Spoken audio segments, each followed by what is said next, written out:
কি হচ্ছে এটা? হচ্ছেটা কি? দেখো দেখো কি করে সে, হাগু না মুতু কি একটা করবে। এই বেরোচ্ছে বেরোচ্ছে, এই বেলটা এটা নিয়ে আসো।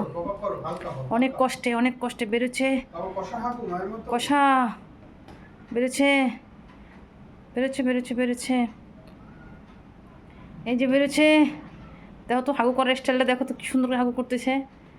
হাগু করার আগে মনে হয় কি ধান গাছে পানি দিচ্ছে, কি বলে এটা রে, হাল চাষ করছে। হয়েছে উঠো উঠো উঠো উঠো উঠো, থাক ঢাকতে হবে না।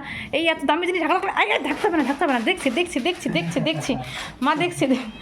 এই দেখো তো মনে হয় কি সোনারত্ন ডায়মন্ড ঢেকে দিচ্ছে, যে এমন সে একটা বের করছে তার পেট থেকে, মনে হচ্ছে সোনারত্ন ডায়মন্ড। দেখো কীভাবে করে ঢাকতেছে, ঢাকার দরকার আছে এটা। হাগু তো অন্য তো কিছু না যে মানুষের দেখলে নিয়ে যাবে। দেখো দেখছো কতগুলো লিটার এইভাবে, দেখো পুরো লিটারটা ফাঁকা করে ফেলো। দেখো মানে বানাই দিল, শেষ। ঢাকা হয়েছে। মানুষ রাস্তায় মুতে করে ঢাকে না, আর তুমি এমনি করে ঘরের মধ্যে মুইতে ঢেকে দাও। এই হলো অবস্থা। হাগু করার পরে টিন যে শান্তি পায়। এই আবার হাত চাটেছি, নোংরা কোথাকার। আসো টিনটিনের বাপ পোছা করো।